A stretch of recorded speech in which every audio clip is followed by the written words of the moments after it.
Either went to student loans, it went to me paying off bills, I started wanting more things. More young adults are living at home because they can't afford a house of their own. Before, it wasn't a substantial part that would go to fuel, but now it is. Los Angeles drivers are paying less for gasoline, but still pay more than drivers in many other states. A Mission Hill softball coach does a lot more for his team than just hit, run, and throw. This is Valley View News. Hello and welcome to Valley View News. I'm Andrea Bautista. And I'm Lauren Bennett. Living at home might be the best option for recent graduates instead of purchasing a new home.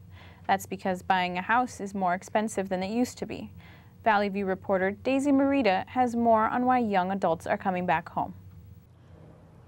A survey by the Federal National Mortgage Association says many young adults are living with their parents due to financial reasons.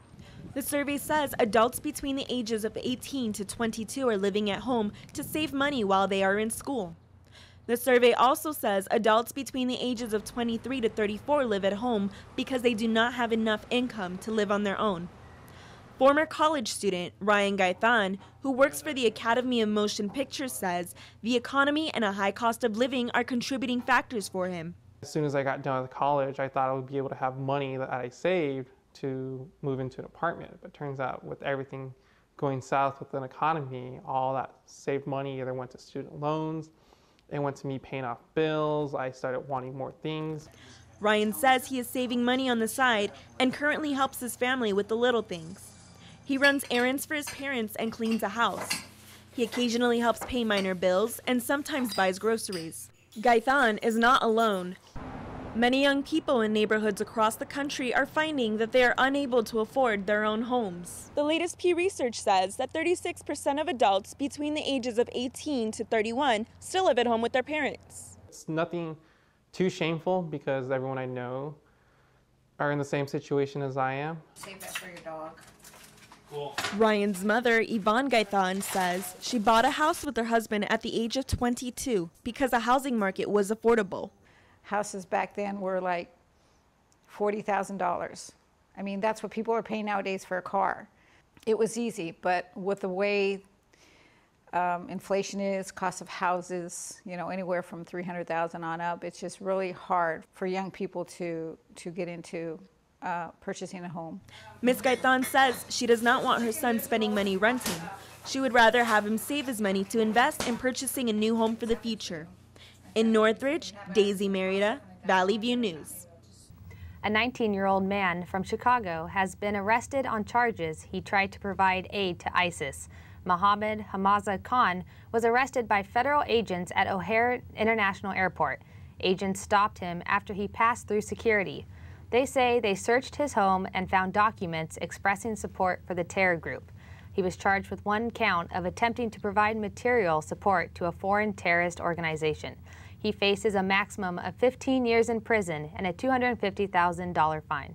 The parents of a 26-year-old American who is being held by ISIS have released a letter expressing their son's fears. Abdul Rahman Kasig is an aid worker who converted to Islam before he was captured by ISIS. His parents recorded a video saying they were proud of their son's efforts to support a humanitarian cause. Dear son, we hope that you will see this message from me and your father. We are so very proud of you and the work you have done to bring humanitarian aid to the Syrian people. We were grateful and relieved. Kasig wrote in the letter that if he dies, it will be the result of helping others in need. The letter was said to have been dated back in June.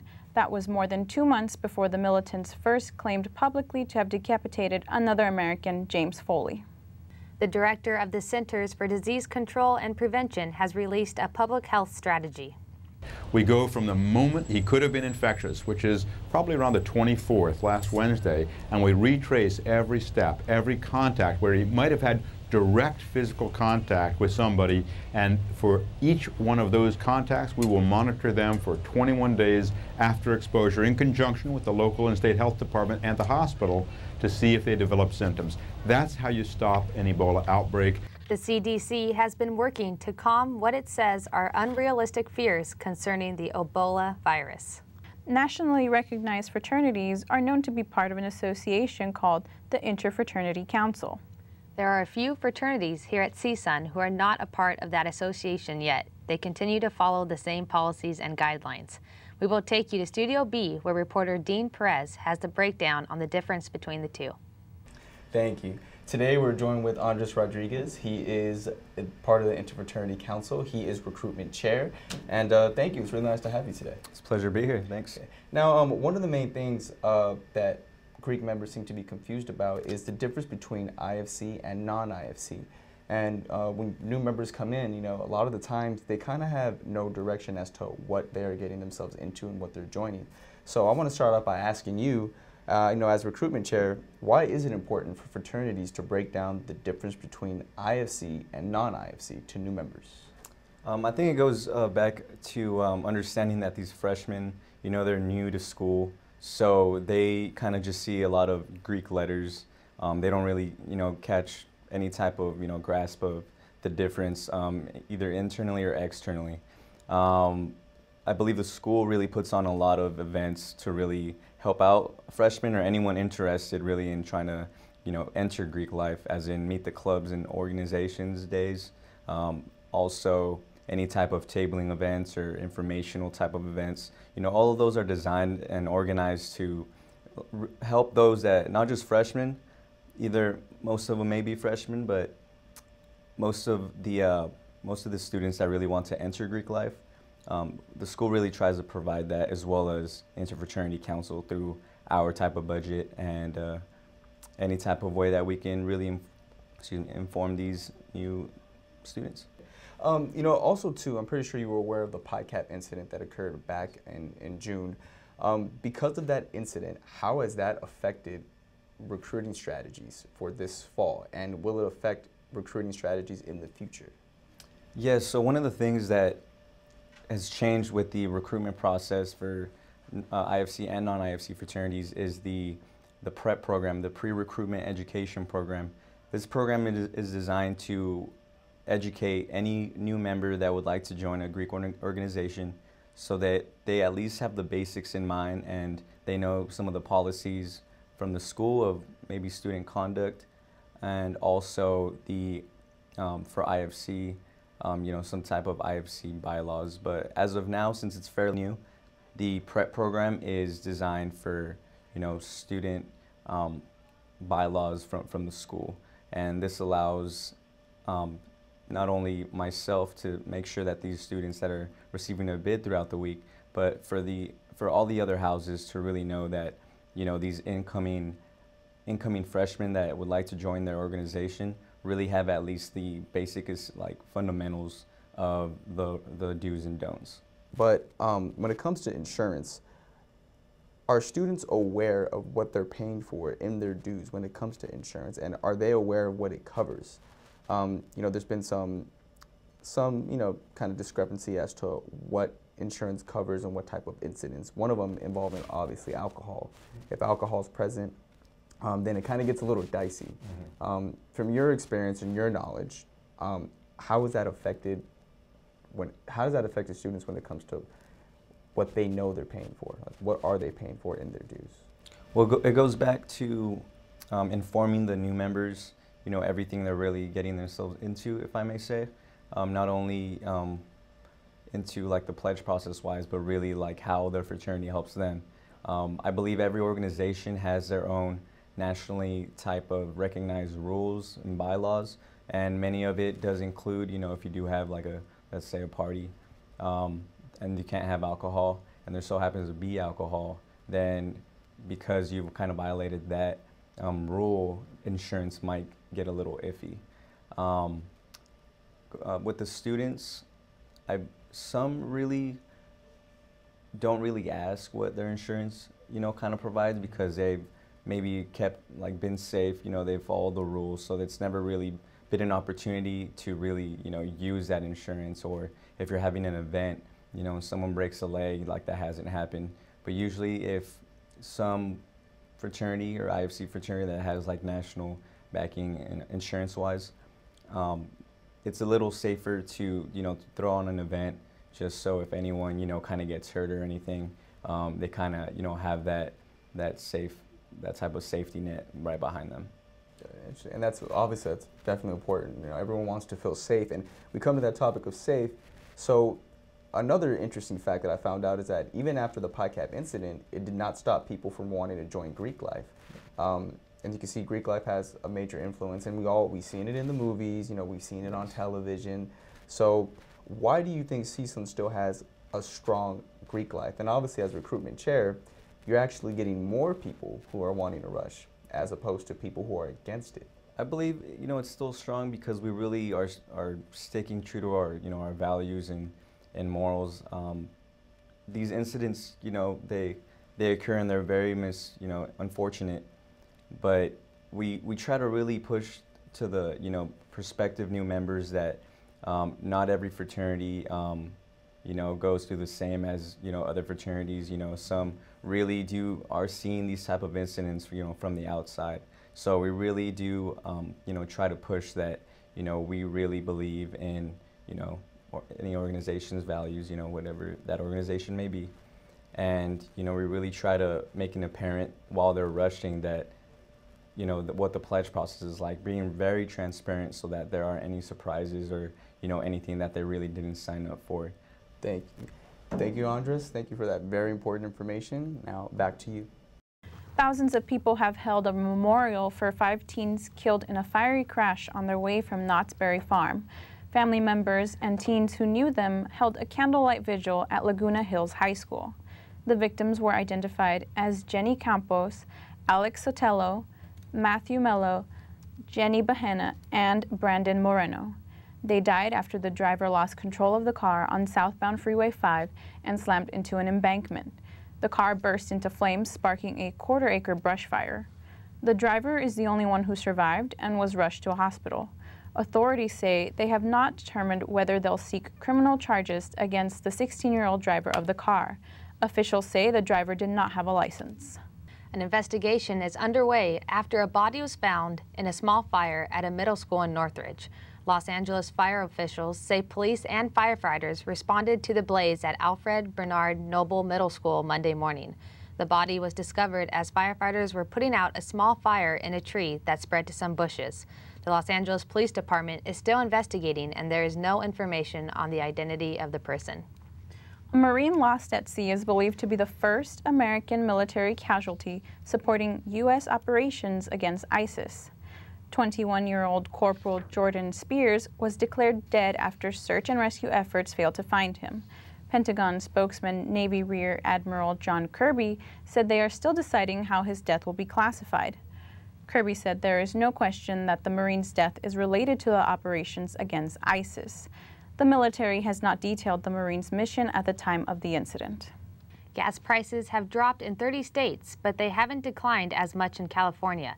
Valley View reporter Gladys Amesqua reports from Santa Monica. Gasoline. Almost every vehicle runs on it, and almost everyone needs it. Gasoline prices typically decline in autumn, and this year is a little different. According to Associated Press writer Jonathan Fahey, fall is when refiners are allowed to switch to a cheaper blend of gasoline for the cooler months. Also, driving demand declines after summer vacations are over. By the end of the year, up to 30 states could have an average gasoline price of less than $3 a gallon. But here in Southern California, some beg to differ. CSUN student Patrick Bassa says he has to think about what he spends his money on. I have class every day. Not only that, I have work, stuff like that. The gas prices don't make it any easier.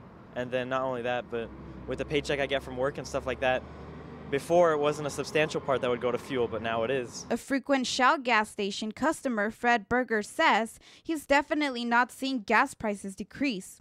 They're steadily staying high, and they gave us all a break just recently and dropped the prices because of the winter coming. They got a different type of oil that they're using to make the gas down here in Southern California, but I think it's going to stay pretty much at a level of expensive.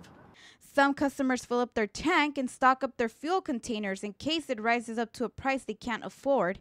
Gas station worker Damien Renteria says most customers often come in the store counting every last penny.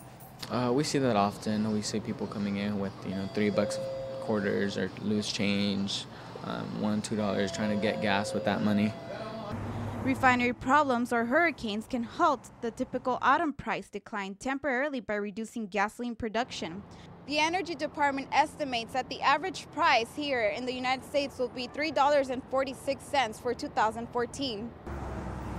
The national average for gasoline is not likely to fall all the way to $3 because of a number of factors. Some state gasoline taxes have increased, but a good way to preserve your gas is to make sure all the oils in your vehicle are changed on a regular basis. In Santa Monica, Gladys Amezcua, Valley View News. Researchers say California has the ability to survive a 72-year drought without the economy collapsing. Scientists used a computer simulation that put California through 7 decades of drought. They say that agriculture would not shrink and California would not become a dust bowl. The experts say water rates would climb and irrigated farm acreage would plunge. However, researchers did encourage that the state would have to make changes in water policy to battle the dry weather. Southern California would have to expand local water resources and reduce the dependence on supplies from Northern California, the Eastern Sierra, and the Colorado River. The DWP is also planning to build an expensive treatment system to cleanse contaminated groundwater in the San Fernando Valley. The U.S. Supreme Court has expanded rights for gay couples. The High Court left intact several lower court rulings that said gays and lesbians have a right to marry. The decision makes gay marriage legal in Utah, Oklahoma, Virginia, Indiana, and Wisconsin. The move by the court could also lead 30 more states to legalize gay marriage in the future. When we return, find out which states may approve to rise the minimum wage. And Walmart is giving shoppers a chance to buy health insurance.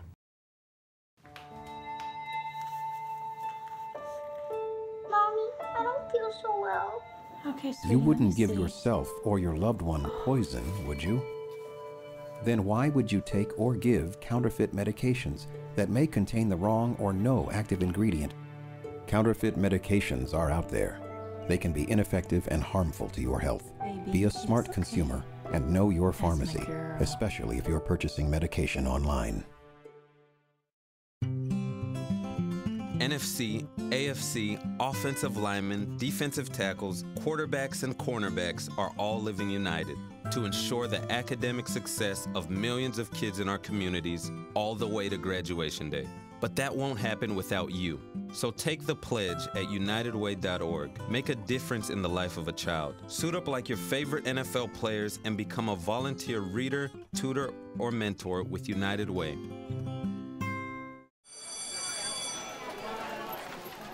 Come on, let's go. Just a minute, I gotta finish this. Wait, you're gonna post those pictures of Mary? Yep. She thinks she's so hot. But her mom and dad will see them. Her grandmother, her little sister, everyone she knows, it's gonna kill her. Who cares? Just a couple of pictures. It's no big deal. No big deal?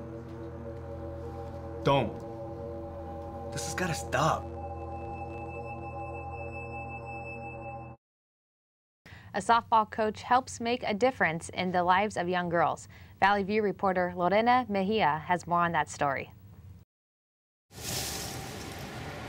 His day starts off with snipping trees and moving inventory under the hot sun. As he nurtures the plants, he knows the heat on his back will soon be worth the struggle. But when his day is done on this field, the dirt doesn't leave his sight, because he still sees it here. I've been coaching for about 30 years, and the girls probably last 25 years. I know that, certain areas are low income and the fields are not funded like they should be. So a lot of money comes out of my pocket to help kids out. It gave me an opportunity like at Silmar Park. I started a girls league in 1999. It was really rough because of a lot of low-income families. So I went and I got the Girls Play LA to sponsor them. So their funds went from $75 down to $15 only. As a coach, Freddie keeps these girls out of trouble when their parents are working. He's able to provide a safe space to learn and interact. As for financial means, a lot of times we have to get sponsors to help with certain items because, it's a difference between paying the water and power bill or buying a pair of cleats. Although Freddie helps financially and physically, beautiful, that's the way to do it. He also offers skills that can be used in the future. I don't only train them in softball, but stuff that they're going to see as they get older and go into careers and jobs. Like the challenges, like no fear, there's no such thing as I can't. It's do or do nothing. I mean, you're always telling them something because life's too short, and if you give up, you're done. So I teach them never to give up in anything they do and follows them in life. One of his former players says she now uses leadership, a skill she learned with Freddie. When you go to work every day, you have to stand on your own. You can't really count on people. Playing softball with Freddie kept me from doing a lot because where I grew up, there is a lot of gangs, gang violence, drugs, a high chance of me not being able to finish school. So with Freddie, I was able to stay away from gangs, being able to keep myself in one place. Just as growing plants, Freddie's hobby helps develop players into adults. I wish more people would get involved and help sponsor because this is the future adults. When I'm gone, they'll be out there with their kids someday. So hopefully they'll remember and they'll help out other kids. In Mission Hills, I'm Lorena Mejia for Valley View News. I hear there was quite an event to kick off CSUN's basketball season. Courtney, tell us about it. The CSUN men's and women's basketball teams celebrated the start of their seasons with Matador Madness. The festivities began in the front courtyard of the Matadome. The CSUN fans were able to get autographs from the athletes as well as fun temporary tattoos and red rally gear. Students were treated to free pizza and hot dogs. Maddie the Matador seemed excited for the night and greeted fans as they arrived. The new Matadome trophy case was unveiled as well as the new court design named the Blacktop. It was a packed house and the line to get in was out the door. The student section was filled shoulder to shoulder. DJ Molsky was there to pump up the crowd and get the party going. The cheer and dance teams performed their new routines. Radio host for Power 106 LA and VH1 reality TV star Yessie Ortiz emceed for the night.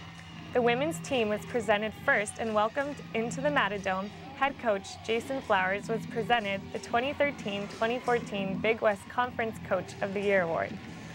Following the women, the men's team with head coach Reggie Theus entered the Matadome. Fans were treated to a little show as the team showed off their smooth dance moves. After the introductions of both teams, the players got the crowd involved by throwing out shirts.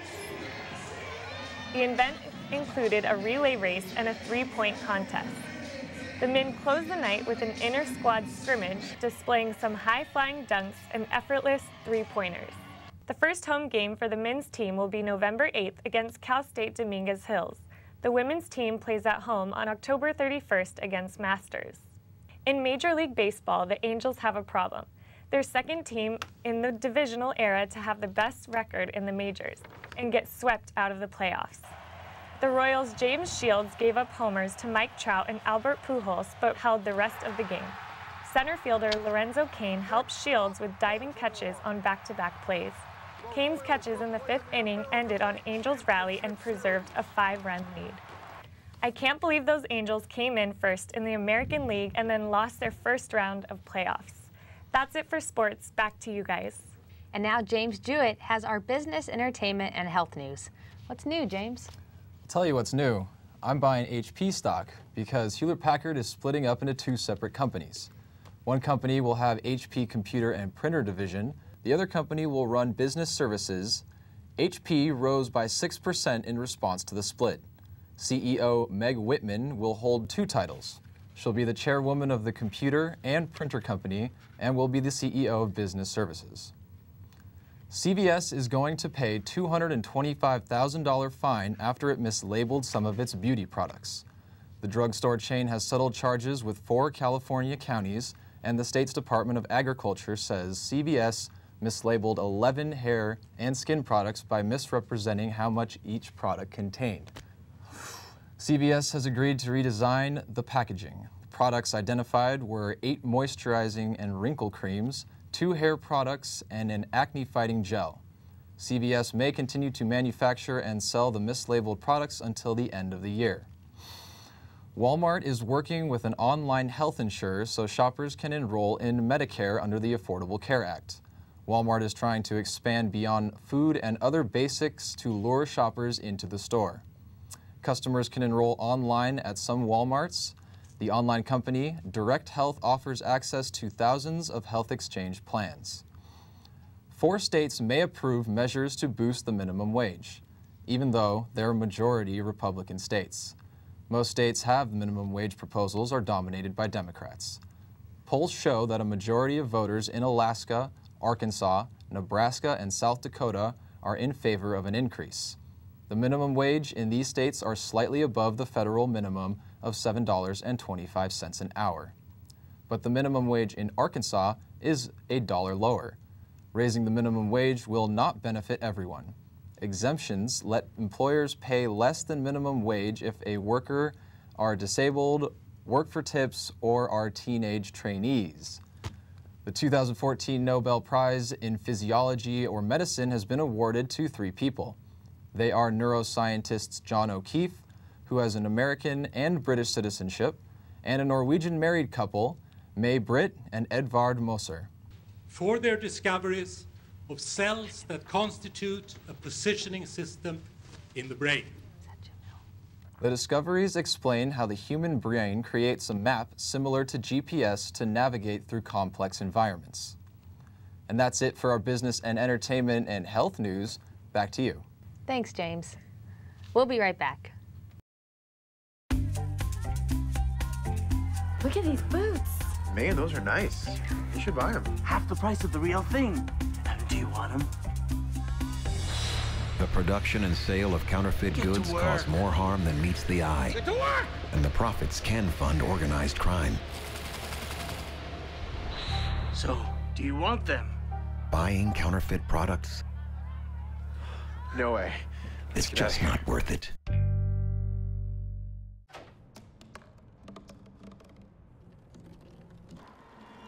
Everybody has a dream.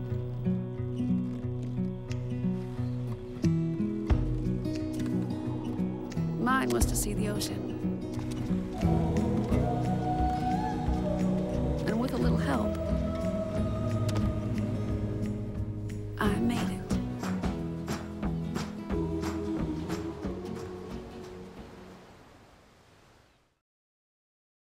Authorities say they've found more than 1,000 baby turtles in a man's luggage at Detroit Metropolitan Airport.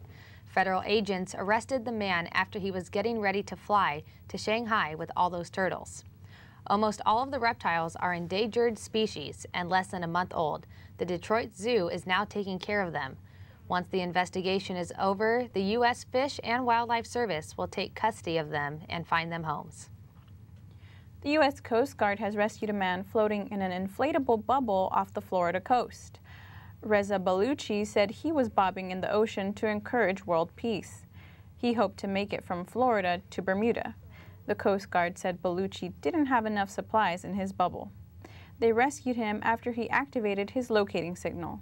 The Coast Guard evaluated his medical condition and said he was not hurt. That wraps it up here at Valley View News. I'm Andrea Bautista. And I'm Lauren Bennett. Thanks for watching.